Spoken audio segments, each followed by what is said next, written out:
이제 약간 한국 얘기를 좀 해보면요.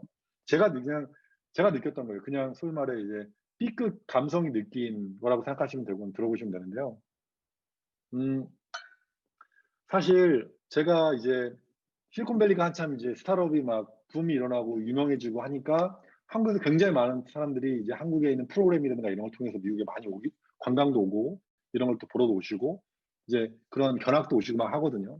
그럼 저도 이제 그런 사람들 만나고 이제 하다가 이제 한국에 관련된 내용도 많이 알게 되고 저도 이제 스타트업을 이제 하게 됐고요. 이제 그런 걸 이제 보면서 제가 좀 느낀 거예요. 근데 이게 참 재밌더라고요. 이게 만나보면 굉장히 많은 대다수가 그러니까 마켓이 없어요. 하겠다는 마켓이 없는 건데 하겠다고 그래요. 그리고 다들 내가 CEO 하려고 내가 잡이 없으니까 하는 거고요. 그 다음에 리더를 하고 싶어서 누군가 밑에서 돈 받고 하는 거 이런 거 싫어가지고 이런 친구들이 스타트업을 정말 많이 해요. 의외로 정부 사업 따려고 정부 사업 목매는 친구가 너무 많다는 거죠. 대부분 다 얘기 들어보면 정부 사업 목매고 있어요. 정부에서 내려주는 거 그건 스타트업이 아니잖아요. 그건 스타트업이 아니라는 거죠. 그냥 장사하는 거지. 그냥 돈벌이 하는 거죠. 그리고 다 투자 받으려고 스타트업 하고 있어요. 투자하고 스타트업하고는 이게 사실 아니 실리콘밸리에 그렇다더라 하니까 사람들 다 투자 받으러 오는 거예요. 실리콘밸리에. 투자 받겠다고 발표하고 하는데 실제 굉장히 그런 경우는 굉장히 아주 드물게 일어나요. 실제 투자 받게 되는 경우는. 거의 제가 보게 된 경우는 거의 없는 것 같아요. 거의.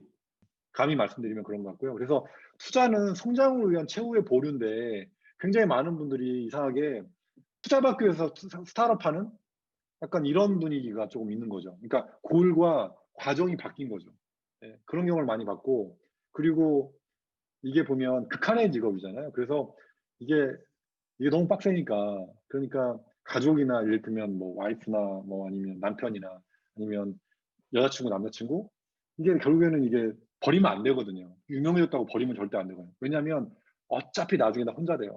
어차피 99%는 어려워지니까 다 1%만 성공하는 거니까 그래서 이혼당하고 버림받는 건데 이거를 모르고 자꾸 사람들이 그런 게 있는 거죠. 자기가 유명해지고 막 하면 이제 사람이 뒤바뀌는 거죠 갑자기. 잘 괜찮던 사람이. 자 그리고 이게 극한의 직업이에요. 그런데 건강하지 않으면 하면 안 돼요. 절대. 병나요. 병나서 제명에 못 사는 거죠. 사람이 무슨 일을 할 때 사실 잘 먹고 잘 살자고 하는 건데 사실 건강을 해치면서까지 하면 안 된다는 거죠. 다른. 그리고 후원자가 있을 때 이거 망하면 사실 지금 뭐 얘기로는 그렇죠. 한국에서 그 인적 보증 안 한다고 하잖아요. 인적 보증 안 한다고 인보라고 하더라고요. 인보 안 한다고 하는데 알고 보면 인보잖아요. 실제 인보가 아직도 일어나고 있잖아요. 그래서 이거 망하면 못 일어나고 절대. 그러니까 후원자가 없는데, 그러니까 경제적으로 여유롭지도 않고 뒤에서 누군가 밀어주지도 않는데 이거 스타트업 하는 거 너무 위험한 거다라는 거죠. 젊은 친구들이 이런 거 하겠다고 목숨 거는 친구 진짜 많거든요. 그래서 찾아오기도 하고 제가 멘토링도 해주고 하는데 저는 뜯어 말려요. 그러니까 청년들은 스타트업을 돈 벌려고 하는 게 아니다. 너희가 실제 돈 벌려고 하는 스타트업이 아니고 너희가 많은 텍스택을 써보고 아니면 너희가 핸즈온 스킬을 익혀가지고 너희가 다음 스텝을 뛰기 위한 거지 결코 이게 너가 돈 벌 수 있는 사회 시스템이 아니다라고 제가 항상 타이르거든요. 하지 말라고 제발. 하는 건 너무 좋죠. 당연히 이제 그런 스킬을 익히고 이코시스템을 이해할 수 있기 때문에 스타트업만큼 좋은 게 없어요. 그런데 이걸로 끝장을 볼 거야. 그러는 건 너무 위험하다는 거죠. 아까 계속 말씀드렸지만 스타트업으로 얻는 사람도 진짜 많아요. 하지만 잃어버리는 사람 너무 많다. 이건 제가 그냥 여담인데요. 뭐 이건 그냥 이렇게 오해하지 마시고 들으세요. 제가 그냥 여담으로 말씀드린 건데 제가 예전에 대학을 졸업하고 얼마 안 있다가 대학 졸업하면서 제가 스타트업을 했어요. 저는 이제 제가 하려고 한 게 아니고 제가 하던 게 좀 잘 돼서 사람들이 저보고 좀 만들어 달라고 얘기해가지고 스타트업을 어쩔 수 없이 하게 됐어요. 왜냐하면 첫 납품을 했는데 돈을 너무 많이 번 거예요. 그걸로. 그래서 그걸 또 만들어가는 사람이 너무 많아가지고 제가 스타트업을 하게 됐거든요. 근데 하면서 보니까 사람들이 만나자고 막 하잖아요. 그러면 이제 되게 다양한 종류가 있었어요. 근데 주로 보면은 약간 이건 사기다라고 판단되는 것들은 대부분 어떤 분이냐면 한국에 보면 광화문에 앞에 그 무슨 호텔이 있는지 제가 기억이 안 나는데 서울신문 건너편에 있는 빌딩 있어요. 그 호텔. 조선일보 앞에 있는 호텔 있잖아요. 그 무슨 호텔이죠? 하여튼 그 호텔이 있는데 거기 2층인가 3층에 커피숍이 있어요. 그 커피가 한 잔에 그 당시에 만 얼마였고 주차비가 11,000원이었거든요. 시간당. 네, 그랬던 걸로 기억을 하는데 거기서 만나자고 하시는 분들이 계세요. 가면 희한하게 다 사기꾼이세요. 보면 옆자리에서 하시는 이야기도 보면 나이 드신 어르신들이 다들 막 1,000억, 100억 얘기해요, 다. 근데 제가 느낀 게 뭐냐면 스타트업 하니까 진짜 좋은 분들 많이 만나지만 정말 이상한 분들 많이 만나더라. 그러니까 정말 정말 조심해야 되더라. 그러니까 제가 느낀 거였고요. 제가 그냥 여담으로 말씀드린 겁니다. 그냥 아까 처음부터 제가 B급이라고 말씀드렸잖아요. 그래서 그런 관점에서 제가 말씀드린 거고요. 그래서 약간 그런 그러니까 있는 사람도 너무 많아지더라. 그러니까 친구를 끌어들여서 한다거나 뭐 베프를 끌어들여서 한다거나 너무 위험한 짓이죠. 그래서 제가 그런 거는 너무 위험하다라고 말씀드리려고 한 거고요. 그리고 이게 재밌는 건데 그러니까 삼성 같은 데서 잘 트레이닝 받은 사람도 있어요. 말 잘 듣게 트레이닝 받은 사람들. 이런 사람들은 스타트업 하면 거의 쉽지 않아요. 예스맨들은 내내 하잖아요. 그러면은 이거 거의 다 망해요. 제가 예스맨 치고 잘 되는지 못 봤어요. 제가 실제로 여기 인큐베이팅 하는 데 말고도 다른 인큐베이팅 하는 데 몇 군데가 있거든요. 그래서 그런 데서 저한테 의뢰가 와가지고 실제 원오원 멘토링을, 그러니까 인큐베이팅 멘토링을 여러 번 해봤는데 희한하게 해보면 그 필이 있어요. 아, 얘는 되겠다. 명확히 돼요. 왜? 예스맨이면 절대 안 되더라고요. 제가 보니까. 그러니까 본인이 보시기에 내가 정말 예스맨이다 하시면 안 돼요. 예. 스타트업은 세상을 바꾸는 패러다임을 바꾸는 일이기 때문에 예스맨들은 절대 패러다임을 바꾸지 못해요. 예. 그래서 저는 감히 말씀드리는데 약간 예스맨들하고 잘 안 맞다. 그러니까 예스맨이 맞는 일은 스타트업이 아니고 그냥 기존에 하던 잘 유지되는 일 같은 걸 하셔야 되는 거지 저는 이건 잘 안 맞는 것 같아요. 예. 그래서 제가 굳이 그냥 제가 그냥 삼성에서 그런 말이 있었거든요. 그래서 제가 그냥 말씀드린 건 삼성을 다 했어가지고 거기서 이제 대부분 다 예스맨을 트레이닝 받거든요. 그래서 예스맨이 아니면 항상 못난 사람이고 그렇게 하는 경우가 있어서 제가 말씀드린 거고요. 그래서 어, 스티븐 잡스나 뭐 앨런 머스크나 사실 살짝 사이코잖아요. 그죠? 요즘에 그 아마존의 CEO도 살짝 좀 그러시잖아요. 그죠? 그러니까 보시면 약간 특이하신 분이고 그 사람들의 무용담이 아주 그냥 그 책에도 나오고 할 정도로 하니까 굉장히 특이하신 분이잖아요. 실제 테슬라에 다녔던 앨런 머스크하고 같이 회의까지 했던 그런 분들하고도 만날 때가 있어서 제가 여러 번 만나서 같이 식사도 해보고 얘기를 들어보면 네, 정말 특이하더라고요. 얘기 들어보니까. 그렇다더라 얘기가 워낙 많잖아요. 그러니까 그런 사람들 성공하는 사람들 보면 뭔가 다른 거죠. 기존에 내내 하는 것 같으면 실제 하지는 못하거든요. 그리고 만약에 투자를 받아요. 투자를 받으면 투자자가 가만 놔두진 않잖아요. 그죠? 투자자가 가만 놔두진 않잖아요. 계속 와가지고 계속 미팅하면서 바이위클리 미팅하면서 왜 이러냐 그러는데 사실 그때 예스맨들은 결국에 투자자 입맛에 끌려가는데 결국에 그게 이제 이상한 데로 간다는 거죠. 제가 그 이야기를 좀 여담으로 드린 거고요. 그리고 실리콘밸리 흉내를 그렇게 많이 내요. 아니, 나도 모르는 영어를 자기네끼리 막 쓰고 있어요. 나 처음 듣는 용어예요. 처음 듣는 용어인데 막 그런 거를 막 실리콘밸리에 쓰는 것처럼 막 자기네끼리 영어로 얘기하고 있어. 대화가 안 돼, 지네끼리도. 지금 지네끼리 무슨 얘기하는지 몰라, 서로.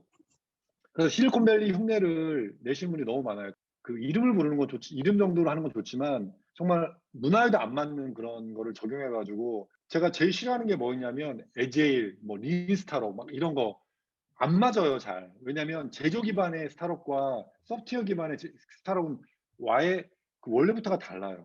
그런데 굉장히 많은 분들이 착각하시는 거예요. 그 무슨 실리콘밸리에 가니까 대단한 프로세스가 존재하는 거냐. 프로세스 같은 거 없어요. 예를 들면 에제일 같은 거 여러분 한번 들어볼까요? 에제일, 에자일 같은 한국에서 에자일이라고 하는데 에자일이 제일 이제 좋은 예예요. 여러분들 에자일 하면 무슨 만병통치약이냐 했어요. 잠깐 삼성에서 얘기를 들어보면 삼성에서 옛날에 지희가 잘 나가니까 지희를 따라하자. 그래가지고 뭘 했냐면 식스시그마예요. 식스시그마. 식스시그마. 그럼 마스터 벨트니 뭐 그린 벨트니 뭐 직급은 따로 있고요. 마스터 벨트 있고 그린 벨트 뭐 그린 벨트 따로 있어요. 완전히 코미디였어요. 그때 회사가. 완전히 코미디. 그래서 저는 잘 모르겠어요. LG는 왜 그걸 따라했는지 모르겠지만 아니 보다 보니 갑자기 주소 이름이 식스시그마가 나오는 거예요. 시그마 6가 나오는 거예요. 시그마 6가. 그리고 저건 뭐지? 그러니까 저는 그랬어요. 솔직히 그때 그거 보면서. 아니 왜 갑자기 주소 이름이 삼성이 갑자기 식스시그마를 하니 갑자기 왜 LG 주소가 나오냐. 저는 되게 웃겼거든요. 그게. 근데 그런 것처럼 AJ일도 그거예요. 뭐냐면 AJ일은 기본적으로 한국 정사랑 안 맞아요. 왜 안 맞냐면 당연히 좋은 프로세스죠. 근데 한국에서는 일단은 서열이 따로 존재하잖아요. 그런데 왜냐면 직급이 따로 존재하거든요. 뭐 미국도 존재해요. 다 직급도 존재하는데 약간 다른 게 뭐냐면 이게 컨베이너 벨트에 놓고 그 스케줄을 돌리는 거예요. 스케줄을. 그러니까 저도 처음에 미국 들어와서 잘 이해가 안 갔어요. 그래서 저도 이제 엔지니어부터 막 차근차근 올라와 가지고 지금은 제가 이제 회사에서 엔지니어링 매니저를 하고 있는데 엔지니어링 매니저 관점에서요. 뭘 어떤 게 있냐면 내가 애들한테 일을 시키려고 그래요. 그런데 한국 같으면 내가 그렇게 하죠. "야 이거 언제까지 일 끝내. 이번 주 금요일이면 돼." 라고 얘기할 수 있어요.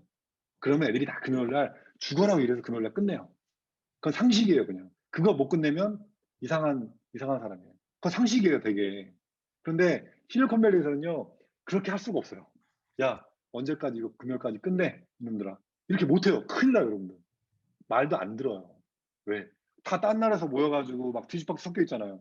문화가 다르고 해서 그렇게 할 수가 없어요. 어떻게 하겠어요. 그러니까 컨베이너 벨트 같은 데다가 그런 시스템에 놓고요. 시스템에 넣어요. 티켓을 만들어 가지고 쫙 넣고서 언제까지 이거는 스코프이 얼마나 되고 일 양이 얼마니까 네가 이렇게 해서 언제까지 끝내. 언제까지 끝낼 수 있지? 이렇게 해서 컨펌을 받는 거예요 다. 그리고 그거를 다 트랙을 하는 거예요. 딴 얘기 못 하게. 그러니까 제가 뭐라고 했냐면 이걸 컨베이너 벨트에다가 놓고 일을 놓고 일을 그걸로 돌리는 거예요. 그러니까 실제로 제대로 에자일을 돌리잖아요. 에자일을 돌리면 사람이 죽어요. 계속 돌아가니까. 그리고 한국에서는 갑자기 위에서 "야 이거" 갑자기 임원 뭐 상무님 이런 분이 갑자기 이거 뭐가 딱 끼어들어와요. 그러면 기존의 에자일에 돌아가던 스프린트가 갑자기 그런 끼어들으면은 누가 제일 죽는 줄 알아요? PM이나 윗사람들은 다 좋아요. 되게 해피해. 엔지니어들은요 다 죽어요. 그래서 어떤 현상이 발생하냐면 엔지니어가 제일 잘하는 일군이 제일 먼저 나가요. 무조건 그만두게 돼 있어요, 에자일은. 그러니까 그런 시스템이기 때문에 에자일을 너무 빡세게 돌리면 절대 안 된다. 근데 그거를 막 이제 처음에 도입할 때 막 이제 그렇게 하는 거죠. 근데 실제로 보면은 안 맞다는 거죠, 살짝 문화에. 기존에 있던 기업 문화와 그 에자일이 안 맞다는 거죠. 그러니까 그런 것도 있는데 사실 그런 거 없이 그냥 실리콘밸리 막 흉내내는 거죠. 그런 거 아니라는 거죠. 그러니까 제조와 한국에서 갖고 있는 그 문화적인 것과 그런 거를 잘 맞아야 된다는 거죠. 그래야 프로세스가 잘 융합이 되는 거죠. 그러니까 에자일 플러스 다른 걸 섞어 가지고 그에 맞는 문화를 만드는 게 맞다는 거죠. 하이브리드로. 그냥 무작정 받아들일 게 아니라. 네.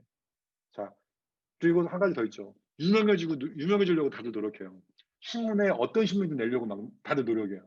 그거 딱 나오잖아요. 갑자기 얘가 태도가 바뀌어요. 갑자기 머리를 쓸어내리고 갑자기 만나자 그러는 위치가 바뀌어요. 네. 요즘에 코워킹 스페이스가 되게 그런 문제가 있어요.